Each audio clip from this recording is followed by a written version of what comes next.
It's New Year's Eve. I have just closed the shop for this evening, and all day I've been mulling over my reading goals for 2025. And I've decided that I am only reading one book this year. But not just any book. I want to read the biggest book on my TBR, which is this one. It's over 1,000 pages long. It is, of course, Jonathan Strange and Mr Norrell by Susanna Clarke. So basically in this video, we're going to be reading this absolute tome together, while also having a bit of a chat about how my reading went in 2024 and the changes I want to make in 2025. The first and biggest of which is that I'm only going to set myself a reading goal of one book. So whether it takes me a couple of days, a few weeks, a few months, maybe the entire year, I'm going to read the biggest book I have ever read. I don't know why I had in my head that this was some serious kind of book, but so far I can't stop laughing. But before I get ahead of myself and before we start chatting about the setup to this book, I first wanted to talk a little bit about why.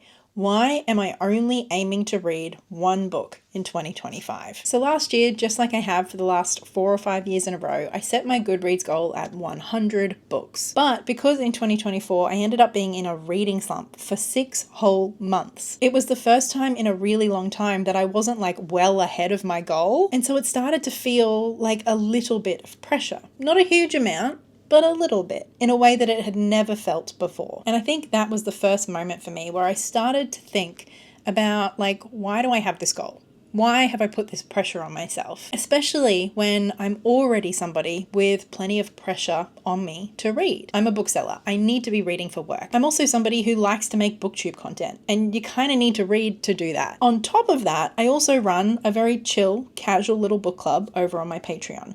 So I'm already somebody with 3 external pressures on me to read. That realization stayed with me. The realization that I already have pressures on me to read.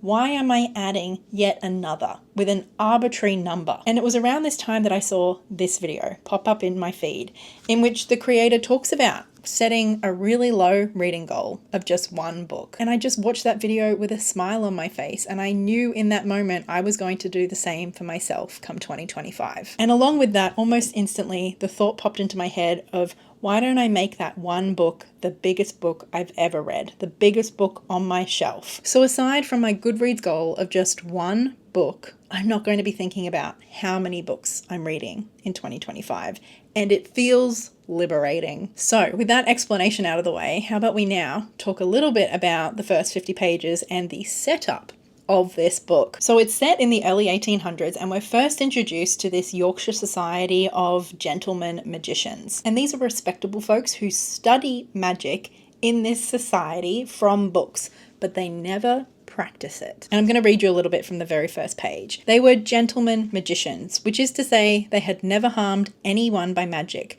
nor ever done anyone the slightest good. In fact, to own the truth, not one of these magicians had ever cast the smallest spell. But with this one minor reservation, they enjoyed a reputation as some of the wisest and most magical gentlemen in Yorkshire.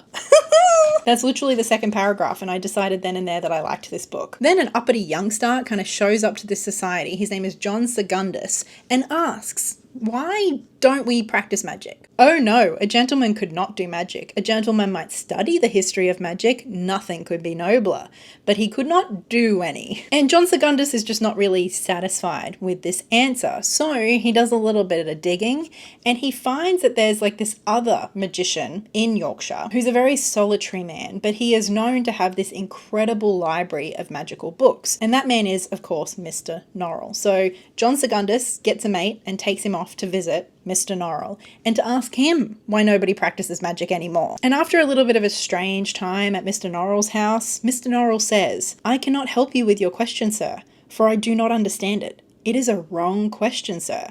Magic is not ended in England. I myself am quite a tolerable, practical magician." The drama! And so obviously this upsets all of the respectable fellows at the Yorkshire Society. And so they basically write to Mr Norrell demanding that he prove himself a magician. And Mr Norrell agrees that he will, but only if all of the members of the Yorkshire Society agree that if Mr Norrell is able to prove himself a practical magician, then all of them can no longer call themselves magicians. And so when Mr Norrell performs some magic, the Yorkshire Society of Magicians is disbanded. I'm sorry, but this is just so funny to me. I'm just having a great time. I'm just having a great time with all these stuffy old white men, which is a sentence I never thought I would say. And I'm just really happy right now. I'm feeling really happy that I'm just going to be like, in this book, in this world for the foreseeable future, because I think it is going to take me a while to read. We're a little ways into part 1, but I still have plenty of reading to do. So I will talk to you soon. So I have now finished part 1 of Jonathan Strange and Mr Norrell, which means I'm up to page like 260 something. And I'm going to be totally honest with you. It has been a week since I last checked in with you. That means it took me 7 days to read about 200 pages, which is a dramatic decline on my usual reading speed. And at this rate, this book is going to take me all month, which like I know I joked at the beginning that I was kind of in for, but it has just got me thinking of some of like maybe the downsides of only having a reading goal of just one book, and also the benefits of having an ambitious reading goal. Obviously, we spoke about earlier how I'm somebody who already has plenty of external pressures on me to read, but none of those pressures, aside from maybe the BookTube one, really have anything to do with Jonathan Strange and Mr Norrell. Obviously, the other pressures, or perhaps better word is motivations, are internal, but obviously none of those pressures are quite as clear and concrete as literally a number, as a figure goal. And like last January, I read basically a book a day. Like I think I read over 30 books in January. So this is just very, very different this year. And obviously I cannot account for every variable, but it feels a lot to me, at least, like this is mostly to do with my GoodReads goal being set at just one book. I have also just been prioritizing other things, not entirely over reading, but as well as reading, where previously I might have kind of just like not wanted to engage in those things as much because I wanted to read more or felt like I needed to be reading more than I needed to be doing those things. But I suppose already this one book goal is challenging me in a different kind of way. It's kind of asking me or prompting me to ask myself how much I really do want to be prioritizing reading. Was a higher GoodReads goal helpful in just getting me to read as much as I want to, or was I forcing myself to read more than I want to?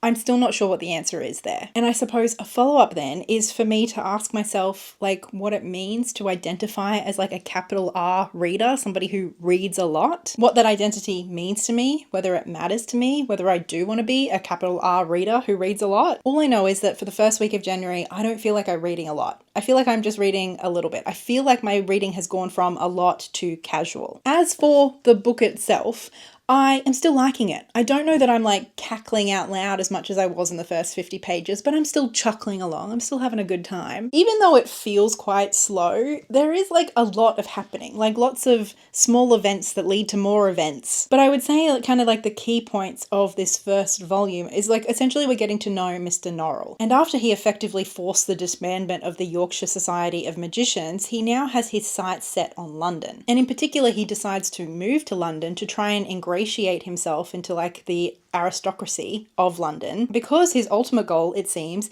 is to basically become England's magician and to like help England in the war against France. He's a patriot basically, and he thinks not only does England need him, but he like wants to participate in all of that. He's not a very sociable guy though, so he's kind of roped in some new friends to help him out, who then introduce him to kind of one of the lower politicians who is not doing very well financially. And he's about to marry a young woman who is very well off, but she's also very ill. And so Mr. Norrell sees this guy as his way into the government. And so when this woman dies just a few days before their wedding, Mr. Norrell takes it upon himself to revive her. And so the day after her death, he does a little bit of magic and he calls on a fairy. And Mr. Norrell seeks to make a deal with this fairy for this young lady's life. And after umming and ahhing and kind of insulting this fairy a little bit, they land on that the fairy will revive this young woman, but that she will be owed to the fairy and that the fairy will get to have her for half of her remaining life. And Mr. Norrell figures this is a pretty sweet deal, so she's revived, they get married, and he starts to exert his influence over the government. We see some of like the magical tricks he kind of plays on the French army, for example, which obviously develops him a bit of a reputation. So early on in the book, I thought Mr. Norrell was kind of like a funny, interesting, antagonistic character to the status quo, and I liked how that was all set up.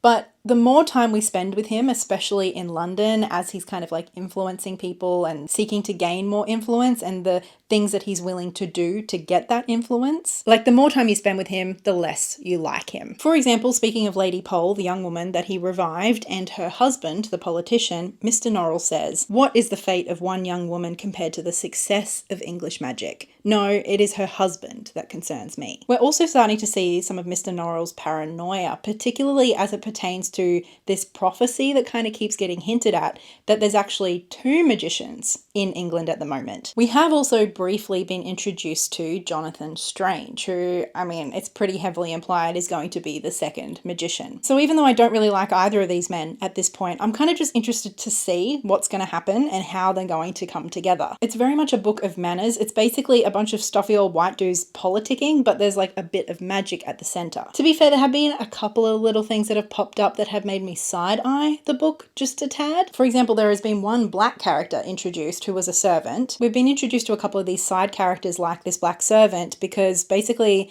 that fairy that Mr Norrell made the deal with has been playing a bit of havoc with some people. A little bit of mischief in the background that Mr Norrell doesn't even know about yet. I mean, obviously being set in the 1800s, like having to talk about race at all, it is at times a little bit uncomfortable. And I think this book is aiming more for like realism rather than like retrospective commentary. There was also a passing remark about somebody being as rich as a Jew, which again, reads icky. But at least to me, how this book is reading so far and where so much of the comedy comes from is that it feels like the book itself, the narrator, the author, is kind of making a bit of fun of all these stuffy old white men, you know? But at least for now, I am having a good time, even if I am reading this very slowly. It's such a nice day that I decided we needed to do this outside, but it's also quite windy, so I hope you can hear me okay. So of course I come to you because I have now finished the second volume of Jonathan Strange and Mr Norrell. Before we dive properly into the book though, of course I've had some more thoughts about my one book goal, about reading goals, about being a reader. I still don't know that I have any strong conclusions yet as to whether this is a good idea,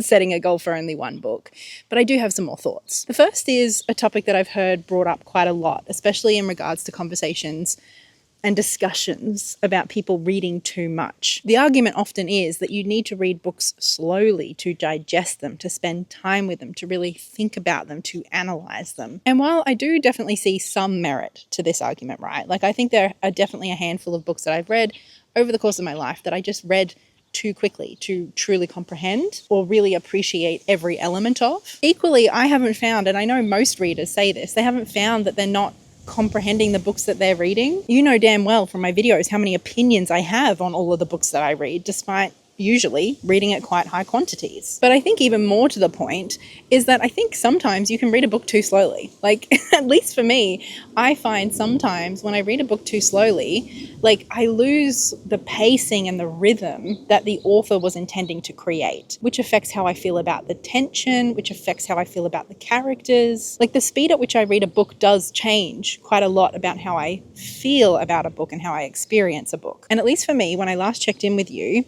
I did kind of feel like I was reading this book a little bit too slowly. Because even though there is a lot of like events and details happening in the book, it's not a complex book. Like it's told in a linear fashion, almost as if it is a historical piece recounting all of these events. One thing I do want to say though is that even though I was kind of, I think, talking to you last time more about all of the great things that were filling my time, that I wasn't reading as much anymore, I have to be honest and say that even though it hasn't happened too much yet, I think there is definitely a risk that the extra time that I have that maybe I'm not dedicating to reading because I feel like I have to isn't always automatically filled with things that bring me just as much or maybe even more joy, like birding or doing puzzles. Birding and doing puzzles and reading.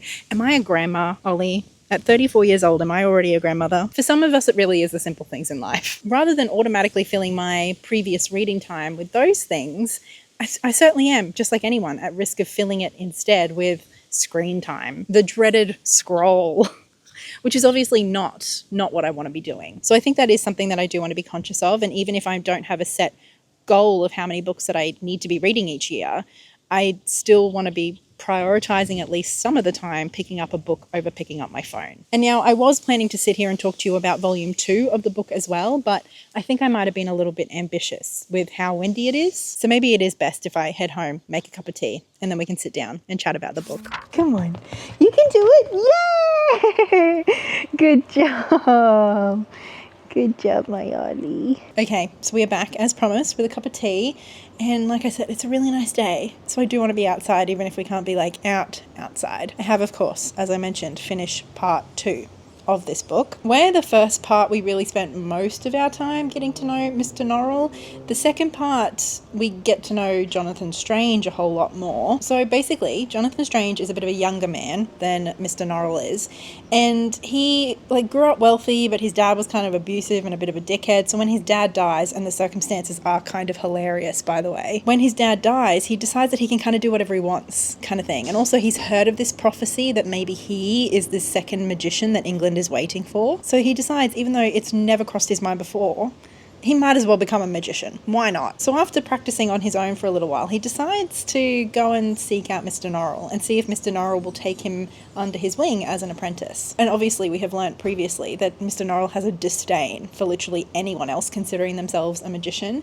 But there's something about Jonathan Strange and his talent that just captivates Mr. Norrell. But of course, over the years, there develops some tension between the two men. Particularly, Mr. Norrell has this fixation on restoring English magic in a respectable way.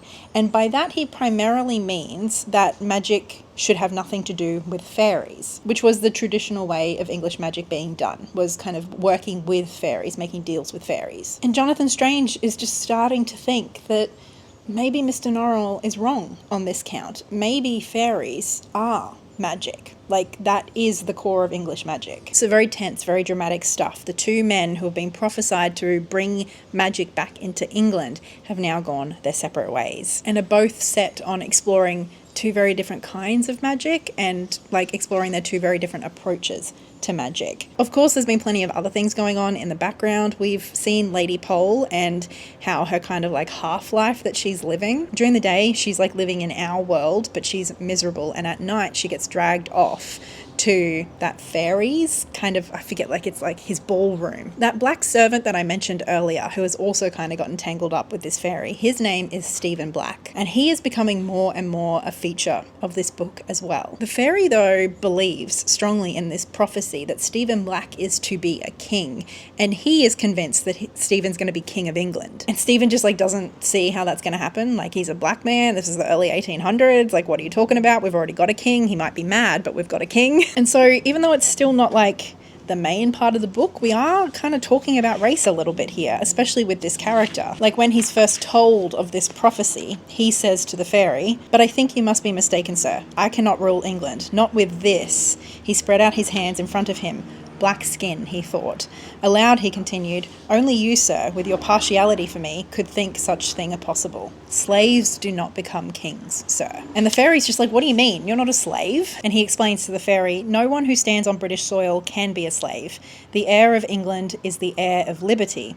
It is a great boast of Englishmen that this is so." But then he thinks, and yet they own slaves in other countries. So I think those are the main threads of the story that I need to tell you about, but I still wanted to read out one quote, which I think might be my favourite in this section. This is a conversation between Jonathan Strange and Lord Wellington where they're off at war, and they're trying to figure out how Jonathan Strange can use his magic to help the war effort. "Can a magician kill a man by magic?" Lord Wellington asked Strange. Strange frowned. He seemed to dislike the question. "I suppose a magician might," he admitted, "but a gentleman never could." And I think that is getting to the heart of so much of what this book is about. Yes, it's about magic. Yes, it's written in this historical kind of way, but it's about respectability and class and power. And we're watching all of these men kind of navigate that in this historical context at this time of war in England. And it's interesting kind of watching magic interweave into all of this respectability and class and race kind of stuff. And yeah, this book is long, but I'm still having a good time. I'm still intrigued. So I'll do some more reading and I will chat with you when I've finished. I can't quite believe I'm about to say this, but I did it. I've finished Jonathan Strange and Mr. Norrell. That's 1,006 pages, the longest book I have ever read. And I'm not even really sure what to think, to be honest. I feel like we could divert here into a conversation about like big books and whether they're worth it, the pros and cons of tomes versus novellas. Obviously, that's not really the theme of this video, but I will say I've always considered myself somebody who prefers short books. I think I just have read a few too many, way too many books that just feel like they would have been better if they'd been edited down. And often when I read a pretty short book and it's tight, it's well paced, it's well plotted, it's well thought out, I don't know, to me there's just something really restrained, masterful, and almost graceful about a book that can do what it intended to do in the fewest number of pages possible. And yet, I sit here after having finished this 1,000-page book, and I don't really know if it needed to be 1,000 pages. Like, there is a lot of fluff. There's plenty of stuff in here that could be cut out. But I don't know. I don't know if it would have been a better book with those edits. And even though I know we spoke earlier about me feeling like I wasn't reading this fast enough, to an extent I feel like that is true. But equally, I kind of know in my bones that this is a book I wouldn't have gotten to for a long time had I maintained like 100+ book goal, reading goal for the year. I just kind of feel like this is a book that I either would have put off or I would have DNF'd if I'd tried to read it. And now that I'm a month into my year of just like a 1 book goal and I've achieved that goal, I've already achieved my GoodReads goal. Look out. I am kind of low-key thinking that maybe a goal of just 1 book a year, or like essentially no goal. I don't know if that will be what I'll want to do long term, but I do kind of feel committed to it for this year. At this point, I'm just intrigued enough to see what happens. And so I kind of feel committed to the experiment for the bit alone. Am I a little bit concerned that my reading is just going to taper off and just kind of become less and less of a priority for me? Yeah, I am. I'm especially like a little wary about, like we spoke about, just like crappy things filling my time and kind of like filling that vacuum. Like, I don't mind if I'm filling that time with things that I love, but I won't be very happy if by the end of the year I've only read like 3 books and I've spent like 10 hours a day on my phone, you know? I'm hoping that my awareness of that will be enough to mitigate that, but you know, who knows? Who knows if that number was all that was keeping me in check, all that stood between me and like the slow, cold death of my reading life. I'm always aware that so much of like who we are and how we behave is not always driven by our best self, it's driven by our laziest self. And so I guess we'll just have to wait and see by the end of the year who wins out. One of the other reasons though that we haven't spoken about yet that I did want to do this just like 1 book reading goal is because there are other things that I'm interested in reading and consuming that don't really count as books. For example, in the last year or so, I have tried to get back into reading literary journals more, and it's something that I have been doing, but only in like small quantities. And I'm a little nervous to admit this, but I'm not sure if like maybe just like at least a small little reason that I tend to prioritize books over those journals is at least in part due to having a reading goal that those journals don't count towards. So somewhere in the back of my little monkey brain, when I go to choose between a journal or a book, I'm feeling like one of those people who's just been for a 10K walk but forgot their Fitbit and feel like it doesn't count. Do you know what I mean? I just wonder how much that does influence my decisions around what I'm reading and when and why. So again, just another thing that I'm curious to see how it plays out this year. Now that we're at the end though, I did also want to talk a little bit about I suppose some things that this project is not about for me. Firstly, this is not at all commentary on the idea that people are reading too much or that there's like too much competition in how much people read. I don't think there's anything inherently wrong with having ambitious reading goals, reading a lot of books. And I think there's definitely elements of having an ambitious reading goal that I'm going to miss this year. And like I said, I don't even know if it's going to be something that I will want to do long term. It's more just something that I want to try just to kind of give myself some space to figure out like what it is that I want. And also I just think it's really interesting. I just think it's interesting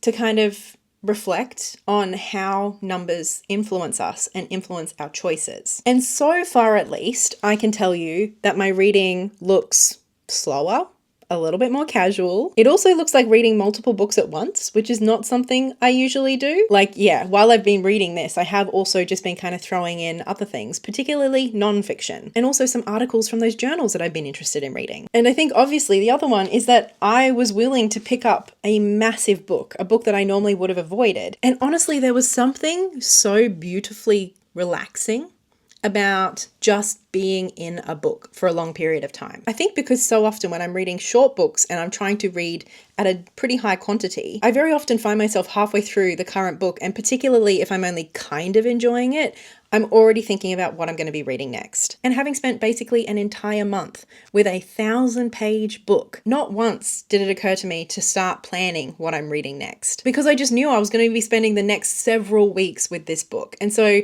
like, not even to having to think about that, not even having to make a decision about what I should be reading, when I should be reading, like, just like, this is what I'm reading, so this is what I pick up.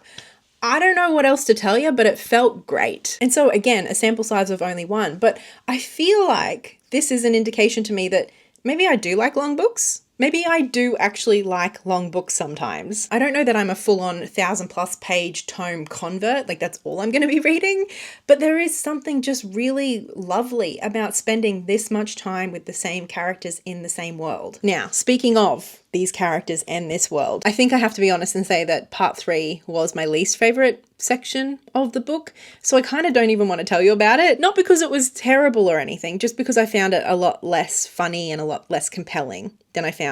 I loved the first section. That was my favorite. And I think the interesting thing here is that normally an ending, how a book ends, has a really big impact on how I feel about the book overall. And in this case, the ending is my least favorite part of the book. And yet I still find myself thinking very fondly of the book and liking it overall. And I think that speaks to just how much time you spend with these characters, the detail you get, and how rich this world is. I'm a little nervous to kind of break down my thoughts because I know that this is one of those books, just like Brandon Sanderson, that the fans will find and will tell me that I'm wrong, which, like, fair cop. You're probably right. I think the thing is that ultimately, I mean, I often say that I'm a character-centered reader, but I think more than that, I'm a theme-centered reader. I want themes. I love nothing more than a book that is an allegory for like a real-world issue. Like, that's my fucking jam. And at least for a lot of this book, I sort of felt like that's kind of what this book was doing. I kind of thought for a lot of this book that we were using magic in this otherwise very typical, what we think of, Regency England. I kind of thought we were exploring something around like disenchantment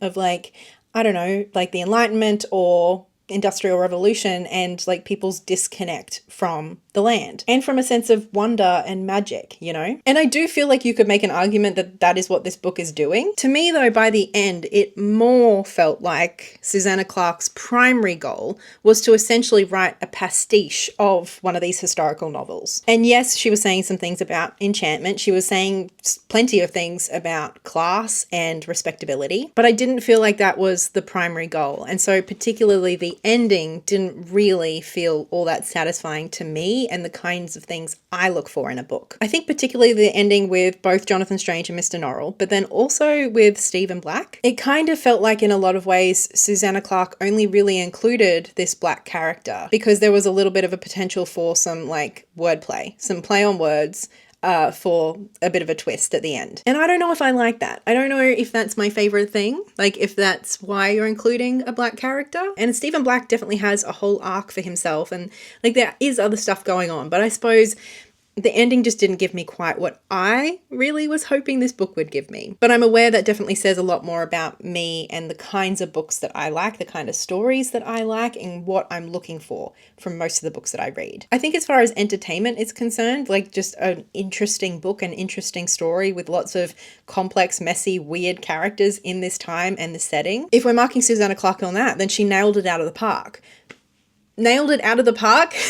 See, again, this is why Susanna Clarke is the writer and not me. I think it's probably pretty clear by now that my favorite thing about this book was the humor of it. I think especially in the first half, this is just genuinely a really funny book. It does get less funny by the end, but it's still just very witty throughout. And I just highlighted so much of this book because, I mean, one, there's so many funny lines, but also because Susanna Clarke is just like a beautiful writer. So there we have it, the end of stage 1 of this year-long experiment of essentially not really having a reading goal this year. I'm sure I will continue to update you as the year progresses about how I'm feeling about my reading and my goal of just one book that I have now officially reached. That's wild. I would really love to hear from you in the comments about what your reading goal is this year, if you have one, and like how you're feeling about it, what you're thinking, like why did you pick that number? As always, a big thank you goes to my patrons over on Patreon, and especially big thank you to Livia and Lynette Brown. And thank you so much for being here and hanging out with me for this whole month-long reading project. Anyway, I will talk to you in the comments and I will see you again next week. Until then, happy reading. Bye.